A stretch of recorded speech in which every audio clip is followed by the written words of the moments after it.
Before we begin, if stories about redemption, impossible choices, and the hidden humanity behind powerful people move you, take a moment to subscribe to the channel. Every week we bring you cinematic mafia stories where power is challenged, loyalty is tested, and one act of kindness can change an entire lifetime. If this story touches your heart, don't forget to like and share it with someone who believes people can still change. Now, let's begin. The hardest person to forgive is sometimes the one who finally learns how to ask. I never believed those words until I saw the most feared man in the city kneeling in the rain with tears mixing into the water at his feet, whispering apologies to a blind old man who couldn't even see his face. But that moment didn't begin with mercy. It began 14 hours earlier, when thunder rolled across the Atlantic coastline and dark clouds swallowed the last trace of daylight. Grant Whitmore stood beneath the rusted canopy of an abandoned shipping yard, his charcoal overcoat barely moving despite the wind. Around him, expensive black sedans idled quietly, while their headlights carved pale paths through the rain. No one spoke unless he spoke first. That was the rule. That was how power survived. A few yards away stood Walter Carter, a 67-year-old retired shipbuilder whose cloudy eyes stared into darkness instead of the men surrounding him. His old gray sweater clung to his shoulders, soaked from the cold rain, while one weathered hand rested on a worn wooden cane polished smooth by decades of use. He looked nothing like a threat. He looked like someone's father waiting for a bus that would never come. Grant glanced at him only once before turning toward the ocean. "Leave him here," he said calmly. The words were quiet enough that anyone else might have mistaken them for kindness, but every man nearby understood they were in order. Owen Briggs hesitated. It lasted less than 2 seconds, but Grant noticed. He always noticed. "Boss, the weather is getting worse," Owen said carefully. Grant's expression never changed. "He'll find help if he's meant to." Silence answered him. One by one the engines started. Doors closed.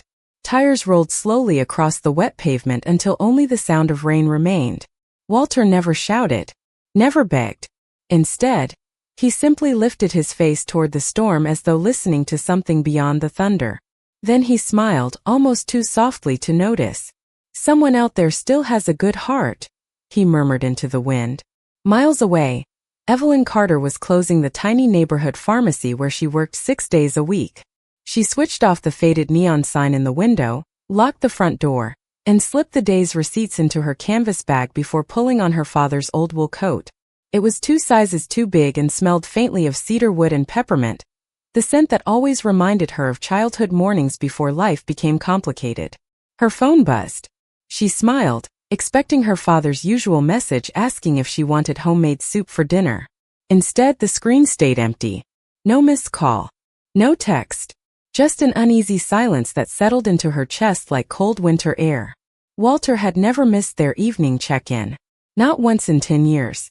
She hurried toward their small apartment 3 blocks away, rain soaking through her sneakers with every step. The porch light was on. The front door was unlocked.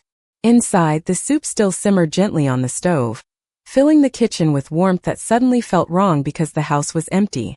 Only one thing rested on the table. Walter's old gray sweater, folded neatly beside his cane, still dripping with fresh rainwater. Evelyn's hands trembled only once. It happened when she picked up her father's sweater, and felt that it was still warm beneath the damp fabric. Walter had never left the apartment without it, especially on a cold night like this. She pressed it against her face for one brief second before forcing herself to think instead of panic. The kitchen clock read 9:47. His favorite bowl of vegetable soup sat untouched beside the stove. The radio continued playing an old jazz station so quietly it almost sounded like another room remembering happier years. Her father would never have walked away from dinner. Something had happened. She grabbed her flashlight, slipped the sweater over her own shoulders, and hurried back into the rain. Every block held another familiar face. Mrs. Alvarez from the flower shop shook her head. The teenager stocking shelves at the corner grocery had not seen Walter since late afternoon. The driver at the neighborhood bus stop remembered helping a blind gentleman cross the street, but after that, nothing. Every answer left a larger hole inside her chest. Nearly an hour later, an elderly fisherman waved her toward the harbor. "I saw a group of expensive cars," he said quietly. Black ones. They stopped near the old shipping yard. There was an older man with them. I thought it looked strange. Evelyn thanked him and started running before he finished speaking. Rain splashed around her ankles as abandoned warehouses rose from the darkness like forgotten monuments. Broken streetlights flickered against puddles that reflected the distant glow of cargo cranes. The place felt empty, yet someone had clearly been there recently. Fresh tire tracks cut through the mud. She knelt beside them until her fingers brushed something half buried beneath the water. It was her father's wooden cane. The smooth handle carried the tiny scratch she had accidentally made years earlier, while assembling a bookshelf together. There was no doubt. Walter had stood here. She closed her eyes, breathing through the fear threatening to overwhelm her. Her father had taught her something after losing his sight. When panic arrives, he always said, listen before you move. Fear is loud. Truth whispers. Evelyn forced herself to listen. Beneath the rain she heard another sound. A truck engine in the distance. Then footsteps approaching slowly across the gravel. She stood and tightened her grip on the cane. Owen Briggs stepped into the weak light with his hands visible, his coat soaked from hours in the storm. He looked nothing like the confident man who usually stood beside Grant Whitmore. Tonight his expression carried something heavier than exhaustion. It looked like regret. You are Evelyn Carter, he said softly. She did not answer. Where is my father? She demanded instead. Owen lowered his eyes for a long moment before speaking. If I tell you the truth, everything changes. Before Evelyn could respond, another black sedan rolled silently through the rain toward the dock, its headlights cutting across the empty pavement, and the man sitting in the back seat had no idea that the life he believed he controlled was already beginning to unravel. The sedan stopped only a few feet away, its headlights washing over the rain-soaked dock until every puddle looked like shattered glass. Evelyn instinctively stepped in front of her father's cane, as though protecting the only piece of him she still had. Owen Briggs did not move. His shoulders remained tense, his eyes fixed on the vehicle behind him.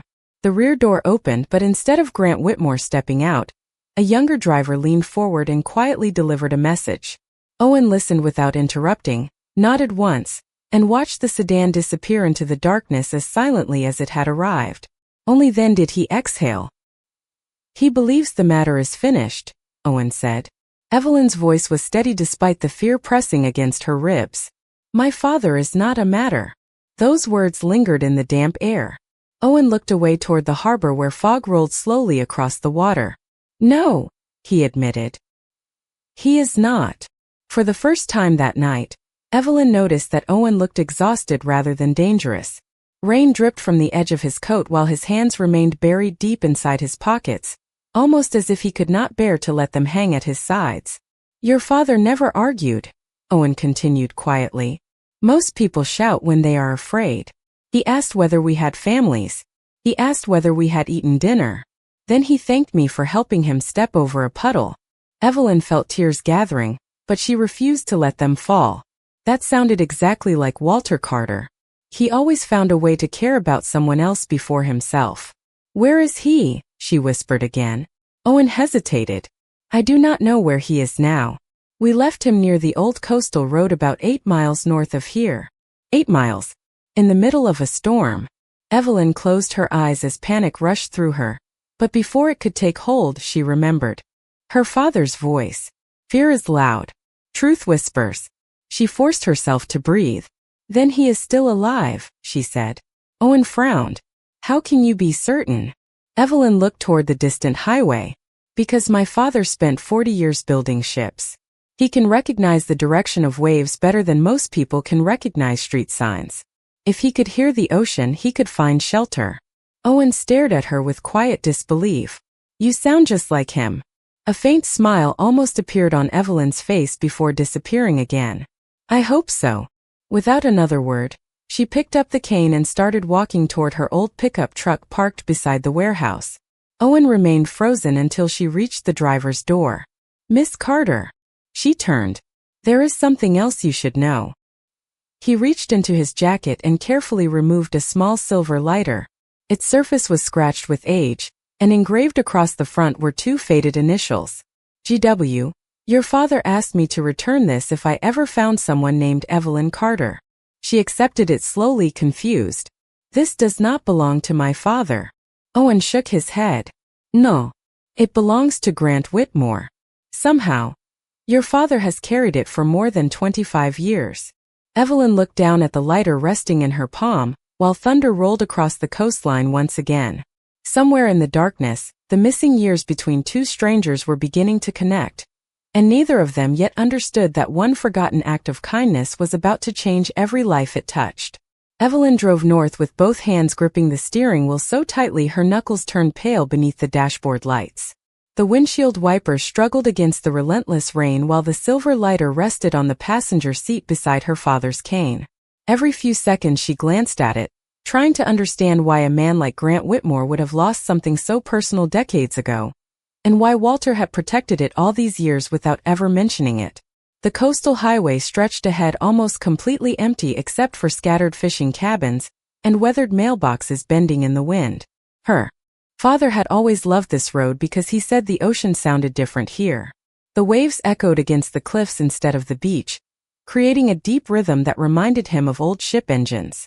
Evelyn slowed as she reached a small roadside diner whose faded sign flickered weakly against the darkness. Two pickup trucks sat outside, and warm yellow light spilled through fogged windows. She stepped inside, dripping rainwater onto the wooden floor, clutching the cane as if it were a promise she refused to break. An elderly waitress looked up from the coffee machine and smiled kindly, until she noticed the panic in Evelyn's eyes. "Can I help you, honey?" Evelyn held up a photograph from her wallet. "Have you seen this man tonight? He is blind. Gray sweater. About this tall." The waitress studied the picture for only a moment before her expression softened. "Yes," she whispered. "A truck driver brought him in about an hour ago. Sweetest gentleman I have met in years." He kept apologizing for making everyone's floor wet. Relief nearly stole Evelyn's breath. "Where is he now?" The waitress pointed toward the back window. "He insisted someone else needed the last motel room more than he did. Said the storm would pass eventually. Then he left walking toward St. Matthew's Lighthouse." Evelyn's heart sank again. The lighthouse sat nearly 2 miles away along a narrow road exposed to wine from the water. Before she could rush back outside, the waitress reached beneath the counter and handed her a paper cup filled with hot coffee. "Your father asked me to give this to his daughter if she came looking. He said she always forgets to eat when she worries." Tears blurred Evelyn's vision. Even lost in the middle of a storm, Walter had been thinking about her. She thanked the waitress and hurried back into the rain. Far across the city, Grant Whitmore sat alone inside his office overlooking the harbor. The room remained silent except for the ticking of an antique clock that had belonged to his mother. He reached into his pocket out of habit, expecting to feel the familiar weight of his silver lighter. His fingers found nothing. A faint irritation crossed his face before. An unexpected memory surfaced without invitation. A frightened boy. Saltwater. A rough wooden dock after a hurricane. Strong hands lifting him from freezing water. Someone wrapping an oversized gray sweater around his shoulders while saying, "You are safe now, son."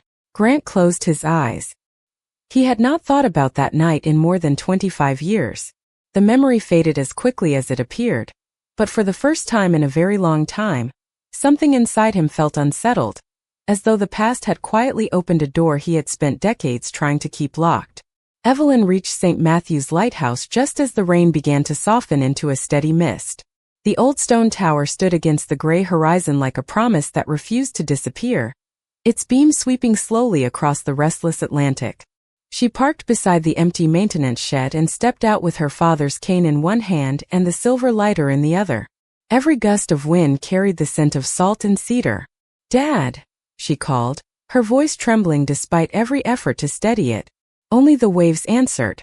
Then she noticed fresh footprints leading toward the small chapel that overlooked the cliffs. Her heart pounded as she hurried across the wet gravel. The chapel door stood slightly open, warm light spilling onto the porch. Inside, Walter Carter sat quietly beside a cast-iron stove with a wool blanket draped across his shoulders. A volunteer from the lighthouse had given him dry clothes and a cup of hot tea. He lifted his head before Evelyn even spoke. "You found me." he said with the gentle smile she had known all her life. Tears finally escaped as she rushed forward and wrapped her arms around him. Walter held her close without saying another word until her breathing slowed. "I was worried," she whispered. "I know," he replied. "I could hear it in your footsteps." After a long silence, Evelyn opened her hand and placed the silver lighter into his palm. His smile faded. His fingers traced the worn initials with unmistakable familiarity. "Where did you get this?" he asked softly. "A man named Owen Briggs gave it to me. He said you asked him to return it if he ever found me."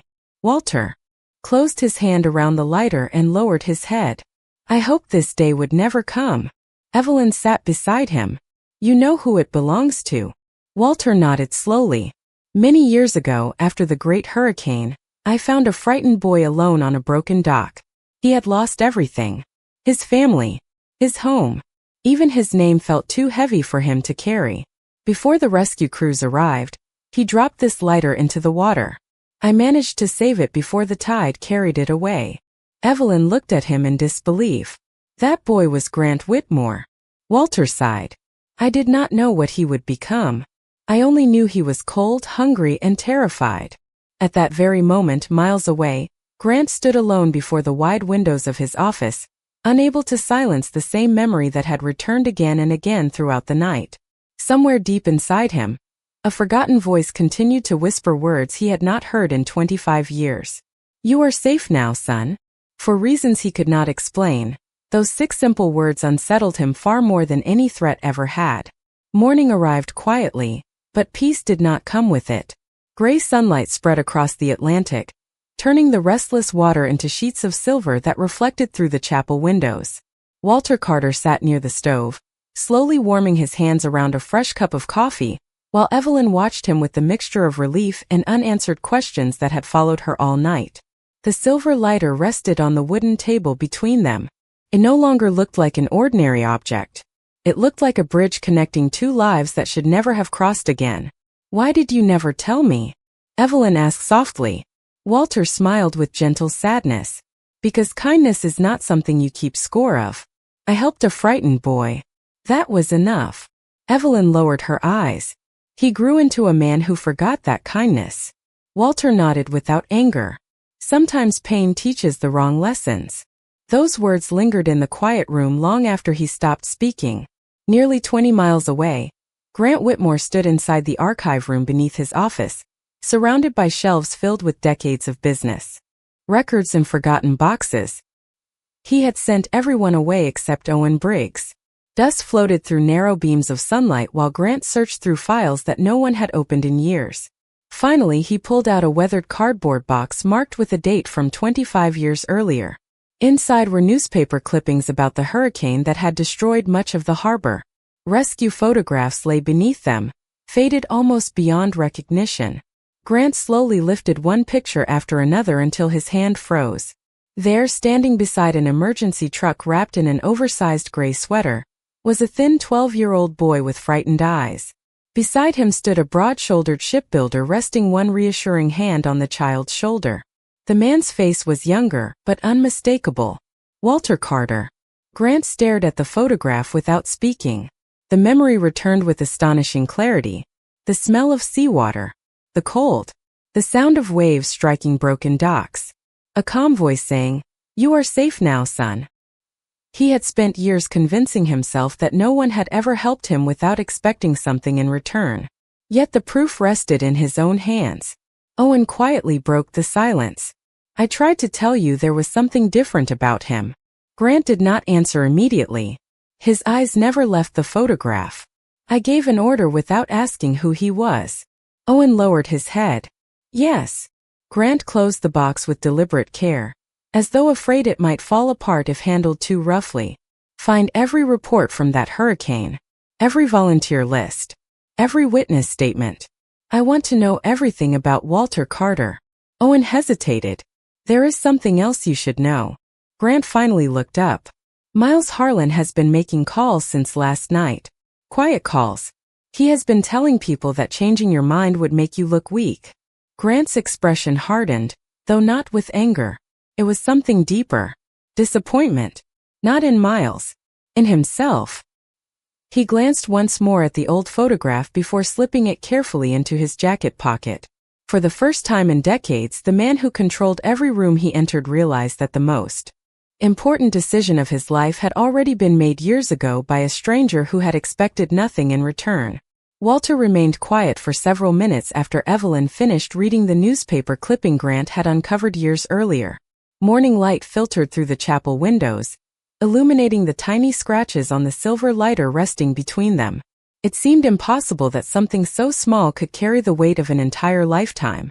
"There is one part one never told anyone," Walter said at last. His fingers rested gently on the lighter as though greeting an old friend. That morning after the hurricane, the rescue workers asked the boy his name. He would not answer. He simply stared at the ocean. "I remember thinking that no child should ever become that silent." Evelyn listened without interrupting. She had learned long ago that her father never rushed important memories. "I wrapped him in my sweater because he was shivering," Walter continued. "Then I made him a cup of hot chocolate at the harbor office. He held the mug with both hands for nearly 10 minutes before taking a single sip. Finally he looked at me and asked whether good people always disappeared." Evelyn felt her throat tighten. "What did you tell him?" Walter smiled faintly. "I told him that good people do not disappear. Sometimes they simply become harder to recognize after life has hurt them." The words lingered in the small chapel, carrying a quiet truth that neither of them could escape. Across the city, Grant stood alone in his office, unable to concentrate on the reports spread across his desk. Every page described profits, shipments, meetings, and contracts, yet none of them mattered. His thoughts kept returning to the old photograph tucked inside his jacket pocket. For years he had believed that strength meant never looking backward. Now the past refused to let him go. Owen entered without speaking until Grant finally broke the silence. "Tell me something honestly." Owen nodded. "Did the old man ever ask for anything?" "No," Owen answered immediately. "He only asked whether everyone would make it home safely before the storm became worse." Grant lowered his eyes. The answer struck harder than any accusation could have. Before another word could be spoken, Miles Harlan stepped into the office carrying a folder beneath one arm. His smile appeared polished, but there was an unmistakable sharpness behind it. "The board is waiting," Miles said. "People are beginning to question why we are wasting time on a retired shipbuilder." Grant looked up slowly. "He has a name." The room fell silent. Owen noticed the surprise on Miles's face before it vanished behind another practiced smile. "Of course," Miles replied smoothly. "Walter Carter." Grant rose from his chair and walked toward the window overlooking the harbor where fishing boats drifted peacefully beneath the clearing sky. "Cancel the meeting," he said. "I have somewhere else to be." Miles watched him carefully. "You are changing because of one old memory." Grant rested a hand inside his coat, feeling the edge of the faded photograph. "No," he answered quietly. "I am changing because I finally remembered who showed me what real strength looked like." As Grant walked out of the office, Miles remained behind, his pleasant expression fading into something colder. He glanced toward the harbor, then reached for his phone. Whatever Grant intended to repair, Miles had already decided that the past would stay buried, even if he had to stand in its way. The afternoon sky had finally cleared, but the ocean still carried the memory of the storm. Waves rolled steadily against the rocks beneath St. Matthew's lighthouse while Evelyn prepared a simple lunch in the tiny chapel kitchen. Walter sat near the open window, listening to the gulls circling overhead. "The weather sounds peaceful again," he said with a gentle smile. Evelyn poured 2 bowls of soup and placed one carefully into his hands. "I wish people could change as quickly as the weather." Walter chuckled softly. "Sometimes they can. Sometimes they only need someone to remind them who they were before the world convinced them to become someone else." Those words stayed with Evelyn long after the meal ended. Several miles away, Grant Whitmore's black sedan traveled north along the coastal highway. He had dismissed his usual convoy, choosing to drive with only Owen beside him. The silence inside the car felt unfamiliar. Grant rarely traveled without discussing business, but today every thought returned to the faded photograph in his pocket. "Do you believe people deserve a second chance?" he asked without looking away from the road. Owen answered honestly. Some do. The difficult part is believing they truly want one. Grant nodded once, accepting the answer without argument. Behind them, another vehicle followed at a careful distance. Inside sat Miles Harlan, watching the sedan disappear around the next curve. He lowered his phone after finishing a quiet conversation with someone Grant had never met. His expression remained calm, but his thoughts were already several moves ahead. If Grant apologized to Walter Carter, old questions would surface. Old records might be reopened. Years of carefully protected secrets could begin unraveling. Miles could not allow that to happen. He instructed 2 trusted associates to reach the lighthouse before Grant arrived, not to harm anyone, but to persuade Walter to leave with them under the pretense that Grant wished to meet privately somewhere safer. Their instructions were simple. Keep the old man away until Miles found another solution. Back at the lighthouse, a modest gray pickup truck rolled into the parking area. 2 politely dressed men stepped out carrying umbrellas against the lingering drizzle. Evelyn greeted them cautiously at the chapel entrance. One offered a respectful smile. Miss Carter, we were sent with a message. Mr. Whitmore wishes to meet your father immediately. He is waiting at another location where privacy can be guaranteed. Evelyn hesitated. Something about the explanation felt rushed. Before she could respond, Walter quietly placed a reassuring hand on her arm. Let them finish speaking, he whispered. The older man tilted his head slightly, listening not to their words but to the pauses between them. Years without sight had sharpened his awareness of hesitation and hidden emotion. After several seconds he smiled kindly. Gentlemen, Walter said, please tell whoever sent you that truth never needs to hide behind another address. The visitors exchanged uneasy glances. At that exact moment, Grant's sedan turned onto the narrow road leading toward the lighthouse, completely unaware that someone else had already arrived first, and that every decision made during the next few minutes would determine whether reconciliation remained possible or slipped even farther out of reach. Grant stepped out of the sedan just as the lighthouse bell echoed across the shoreline.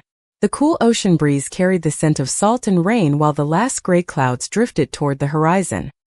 He immediately noticed the unfamiliar vehicle parked near the chapel, and the 2 well-dressed men standing awkwardly on the front steps. Owen recognized them first. Their uneasy expressions told him they had not expected Grant to arrive so quickly. Without raising his voice, Grant asked a single question. Who sent you? Neither man answered immediately. Walter gently rested one hand on Evelyn's shoulder before speaking. You do not have to be afraid of the truth. It has a way of arriving sooner or later. The older of the 2 visitors lowered his eyes. We were told to invite Mr. Carter somewhere private. We believed we were helping avoid unnecessary attention. Grant's expression remained calm, but there was disappointment behind his eyes. Miles Harlan gave that instruction, did he not? After a long silence, the younger man nodded. Owen quietly dismissed them, and they left without another word. As their truck disappeared down the narrow road, the weight of what had happened settled over everyone standing outside the chapel. Grant turned toward Walter for the first time since the storm. The old shipbuilder stood with quiet dignity, one hand resting on his familiar wooden cane, while the silver lighter remained safely inside his coat pocket. Evelyn instinctively stepped closer to her father, uncertain whether to trust the man whose order had begun this painful chain of events. Grant stopped several feet away, leaving enough distance to show respect rather than authority. The silence stretched between them until Walter smiled gently. You found your way back, he said. Grant lowered his head. I almost did. Not. Walter nodded as though he had expected that answer. Life has a habit of giving us another chance when we are willing to recognize one. Grant reached into his jacket and carefully removed the faded photograph from the archive box. He held it with both hands before offering it to Walter. I remember almost nothing from that morning, he admitted quietly. But I remember your voice. Walter accepted the photograph with slow, careful fingers, tracing its worn edges even though he could no longer see the image. Then perhaps that is enough, he replied. Evelyn watched the exchange with conflicted emotions. Part of her wanted to protect her father from further disappointment. Another part saw something in Grant that had not been there before. The certainty that had once surrounded him had been replaced by humility. Before anyone could speak again, Owen's phone vibrated. He glanced at the screen, and the color drained from his face. "Boss," he said carefully, "the board has called an emergency meeting. Miles has informed everyone that you abandoned your responsibilities. They are preparing to vote on new leadership." Grant listened without interrupting. For years, he would have turned around immediately and driven back to protect everything he had built. Instead, he slipped the photograph back into his pocket and looked at Walter and Evelyn. "They can wait," he said quietly. "There are some things I should have faced a long time ago." Owen stared at him in surprise. Walter's gentle smile widened almost imperceptibly. The ocean continued its steady rhythm against the rocks below, as though reminding them all that tides always return, no matter how far they have drifted from shore. The drive back from the lighthouse was quieter than any journey Grant Whitmore could remember. The photograph remained inside his jacket, close enough that he could feel its edges every time he breathed. Owen kept his eyes on the winding coastal road, sensing that his employer no longer carried himself like the man who had left the city the night before. Something had shifted, and neither of them knew what the cost of that change would be.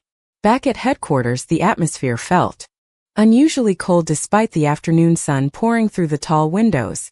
Conversations stopped the moment Grant entered.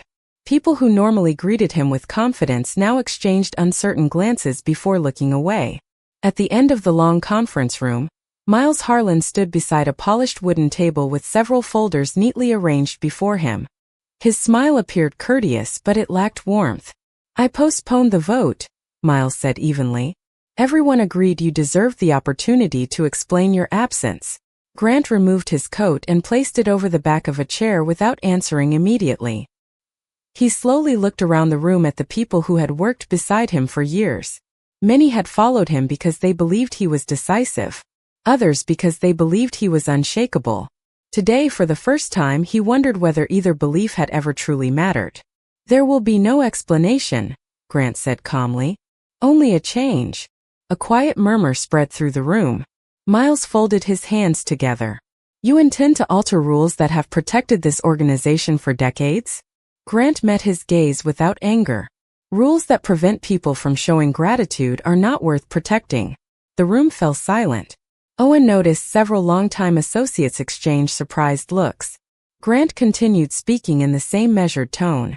"From today forward, no one will threaten or intimidate innocent families in my name. Every decision involving civilians will require my direct approval." Miles shook his head almost imperceptibly. "You are allowing emotion to replace judgment." Grant answered without hesitation. "No. I am allowing conscience to return." The meeting ended sooner than anyone expected. Some people left thoughtful. Others left uneasy. Miles remained seated until the room emptied, then quietly gathered his papers before walking toward his private office. Once alone, he opened a locked drawer and removed an old ledger containing records that had never been shared with Grant. He stared at one particular page before closing the book again. If Walter Carter continued speaking with Grant, questions about the hurricane years ago might lead to names, transactions, and promises that were never meant to surface again. Meanwhile, at the lighthouse, Evelyn packed the few belongings she and her father had brought with them. Walter carefully folded the borrowed blanket before placing it neatly on the wooden bench. "It is time to go home," he said softly. Evelyn smiled for the first time in 2 days. "Home sounds wonderful." As they stepped outside, the lighthouse keeper hurried toward them carrying a cordless telephone. "Miss Carter," he called. "Someone insisted you answer this immediately." Evelyn accepted the phone with a puzzled expression. A familiar voice spoke quietly on the other end. It was Owen. "Please listen carefully," he said. "Grant is trying to make things right, but there are people around him who are afraid of what he is becoming. Until we understand how far they are willing to go, you and your father should not travel alone." Evelyn slowly looked toward Walter, who stood peacefully facing the sound of the waves, completely unaware that the greatest challenge ahead would not come from old mistakes, but from those determined to keep them hidden forever. The afternoon sun slipped behind a blanket of pale clouds as Evelyn guided her old pickup truck away from the lighthouse. Walter rested comfortably in the passenger seat with one hand folded over his familiar wooden cane. The silver lighter remained safely inside his coat pocket, and for the first time since the storm, the silence between father and daughter felt peaceful instead of uncertain. Even so, Owen's warning lingered in Evelyn's thoughts. She found herself checking the rearview mirror more often than usual, searching the nearly empty highway for anything that felt out of place. Walter sensed the change before she spoke. "Someone told you to be careful," he said gently. Evelyn smiled despite herself. "You always know." Walter chuckled. "I lost my eyesight, not my ability to hear worry breathing beside me." Several miles away, Grant stood alone in the courtyard outside headquarters, watching the city move through another ordinary afternoon. Ordinary. The word felt unfamiliar now. He had spent years believing control meant knowing the next move before anyone else. Now he understood that real courage often meant accepting that some things could no longer be controlled. Owen approached quietly and handed him a small envelope recovered from the archive room. Inside was a faded handwritten note that had been stored with the hurricane records decades earlier. Grant unfolded it carefully. The short message had been written by one of the rescue volunteers. The unidentified boy refused transportation until the shipbuilder promised that kindness still existed in the world. Grant closed his eyes. He remembered the promise now. He remembered believing it for exactly one day before fear buried it beneath years of survival. He slipped the note back into the envelope and looked toward Owen. "Prepare the papers." Owen understood immediately. "You are serious?" Grant nodded. "Every property connected to Walter Carter's neighborhood will be permanently protected from our business activities. No exceptions." Owen accepted the instruction without hesitation. Inside the conference wing, Miles Harlan watched through the glass as the conversation ended. His expression remained composed, but disappointment settled across his face. Every decision Grant made pulled the organization farther away from the system Miles had spent years helping maintain. He quietly left the building and entered his office, where he placed a single phone call. "Everything is changing," he said. "We need more time. Do not approach the Carter family. Just make certain they cannot leave the county until I speak with Grant myself." Meanwhile, Evelyn pulled into the driveway of their small home. The front porch looked exactly as she had left it, the flower boxes still overflowing with late summer blooms that Walter loved to water every morning. As she helped him walk toward the front steps, Walter suddenly stopped and lifted his head toward the breeze. "Someone has been here," he said softly. Evelyn frowned. "How can you tell?" Walter smiled. "The wind carries fresh cedar. Someone left new lumber on the porch." She looked down and discovered neatly stacked boards beside the railing along with a handwritten note. There was no signature. Only one sentence written in careful block letters. "Every home deserves a stronger foundation." Evelyn immediately recognized the handwriting from the note inside the hurricane archive. She looked toward the quiet road stretching beyond the mailbox, realizing that somewhere nearby, Grant Whitmore had already begun repairing far more than the mistakes of a single storm. 3 days passed with an unfamiliar kind of quiet settling over the neighborhood. Evelyn reopened the small pharmacy, greeting regular customers with the same warm patience she had always shown, while Walter spent his mornings repairing the porch railing with the fresh cedar boards that had appeared without explanation. The steady rhythm of a hammer striking would echo through the yard, carrying a sense of normal life that both of them had missed. Walter smiled often, though he spoke very little about the past. He seemed more interested in the future than in memories that could not be changed. Across town, Grant Whitmore stood before the organization's executive council for what everyone expected would be another routine meeting. Instead, he placed a thin folder in the center of the table. Inside were signed legal documents transferring ownership of several waterfront properties into a charitable community trust dedicated to local schools, clinics, and neighborhood restoration. A long silence followed. Miles Harlan slowly closed the folder and looked directly at Grant. "You are giving away assets that took decades to acquire." Grant answered calmly. "I am returning opportunities that never belonged to fear in the first place." Several council members exchanged uncertain glances. Others quietly nodded, recognizing that the decision marked a turning point none of them had anticipated. Miles leaned back in his chair, disappointment replacing confidence. If you continue down this path, you may no longer have unanimous support. Grant accepted the warning without hesitation. Then support should belong to someone else. The room fell completely silent. Owen watched as years of unquestioned authority gave way to something far more difficult. Humility. Grant removed the signet ring that had symbolized leadership within the organization for years and placed it beside the folder. No dramatic speech followed. No demand for loyalty. He simply walked away from the head of the table and left the room carrying nothing except his coat and the faded photograph that had changed everything. Later that afternoon, an old pickup truck stopped outside Evelyn's pharmacy. Grant stepped out alone, dressed in simple clothes that drew little attention from the busy sidewalk. He hesitated before entering, almost uncertain whether he deserved to cross the doorway. The bell above the entrance chimed softly. Evelyn looked up from arranging medicine bottles on a shelf. For several long moments, neither of them spoke. Finally, Grant placed a small envelope on the counter. "This belongs to your father," he said quietly. Inside was the restored silver lighter, polished carefully but still carrying every scratch earned through the years. Beneath it rested a handwritten note. "Some debts cannot be repaid.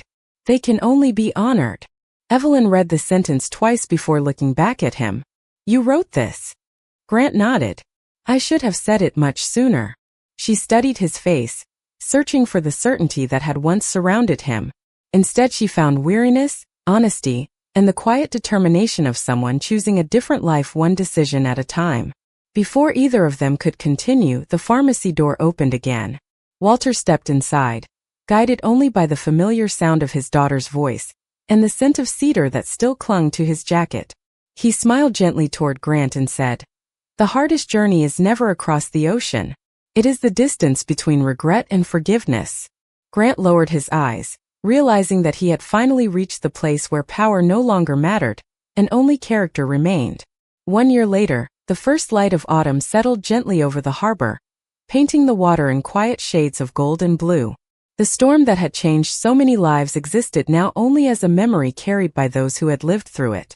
The neighborhood pharmacy had grown into a small community health center, where no one was ever turned away because they could not afford care.